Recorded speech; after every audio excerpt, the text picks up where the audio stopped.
গাড়ি চাপা দিয়ে খুন। সন্দেশখালীর শাহজাহানের পুরনো ছক বছর চারেক আগে একই কায়দায় সন্দেশখালীর সুবল মণ্ডলকে খুন করে শাহজাহান বাহিনী।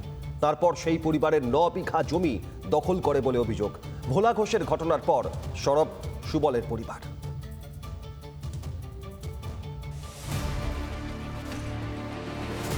ভোলা ঘোষকে ঠিক যেভাবে মারার চক্রান্ত করা হয়েছিল ঠিক সেইভাবে গত 2021 সালের ডিসেম্বর মাসে এই এলাকার সুবল মণ্ডল নামে এক ব্যক্তিকে ঠিক একই রকমভাবেই মারা হয়েছে বলে দাবি করছেন তার ছেলে। গাড়িতেই মরেছে, মানে যেহেতু মাথায় দাগ টাগ রয়েছে এটা ঠিক আছে, কিন্তু ওরাই মেরে দিয়েছে। ওরাই জমি নেওয়ার জন্য, জমিগুলো নেবে, বাবার জমি দিতে রাজি হয়নি। তো ওই সময় অভিযোগ করেনি কেন?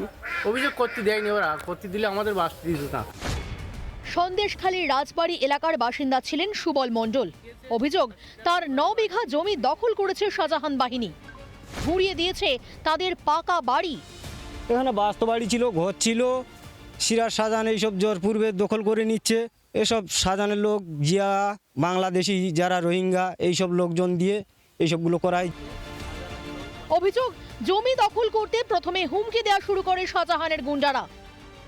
জমি নেওয়ার জন্য রোজ এসে বাবার বিছানায় এসে বসতো, মানে পিস্তল নিয়ে এসে বাবার হুমকি দেখাতো। ওই জিয়াউদ্দিন বলতো যে, জিয়াউদ্দিন শাহজাহানের গুন্ডা বাহিনীর লোক আর কি। ও এসে বলতো যে জমি ছাড়তে হবে। পরিবারের দাবি, হুমকিতে কাজ হয়নি। নিজের অবস্থানে অনড় ছিলেন সুবল মণ্ডল। তুলে নিয়ে যায় গুন্ডারা, তারপর দেহ ফেরত দিয়ে বলে দুর্ঘটনায় মারা গিয়েছেন। যদি কোনো ব্যক্তি অ্যাক্সিডেন্টে মারা যায় তাহলে সাধারণত পুলিশ সেই মৃতদেহ উদ্ধার করবে, পুলিশ সেই মৃতদেহ পোস্টমর্টেম করবে। কোনো অভিযোগ করতে দেওয়া হয়নি। তাদের হাতে কিছু টাকা দিয়ে বলা হয়েছিল রাতারাতি মৃতদেহ যেন দাহ করে দেওয়া হয়। এই ঘটনায় কোনো অভিযোগ করলে তাদেরকে প্রাণে মেরে ফেলারও হুমকি দিয়েছিলেন শেখ শাহজাহান, জিয়া সহ তাদের বেশ কিছু অনুগামীরা। সরকার একদিনকে নিয়ে যায় শাহজাহানের মার্কেটের ওখানে তুলে নিয়ে যায়, সেই দিনকে বাবা আর জীবিত ফিরেনি, মৃত অবস্থায় ফিরে যায়। বলেছিল যে ও গাড়ি অ্যাক্সিডেন্ট হয়ে মারা গেছে, আমরা হসপিটালে নিয়ে গেছিলাম, বাঁচেনি, ওই আমরা কিছু পয়সা করে দিয়ে দেবো, পুড়িয়ে দিয়েছি। আর বয়স্ক লোক ওই সব কেস কাছারি করছে, কিছু হবে না, তোরা যেন কেস কাছারি করিস নি। সম্প্রতি ভোলা ঘোষের গাড়িতে ট্রাকের ধাক্কার ঘটনা উস্কে দিচ্ছে 2021 সালের সুবল মণ্ডলের স্মৃতি।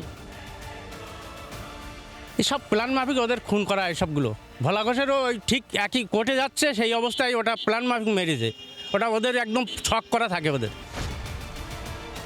এখন এই ঘটনার পর পুলিশ কি ব্যবস্থা নেয় সেই দিকে তাকিয়ে রয়েছে মৃত সুবল মণ্ডলের পরিবারের সদস্যরা। সন্দেশখালী থেকে অর্ণব মৈত্র, রিপাবলিক বাংলা।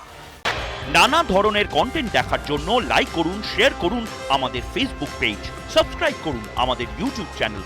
পাশাপাশি অন্যান্য ব্রেকিং নিউজের জন্য অবশ্যই চোখ রাখুন রিপাবলিক বাংলায়।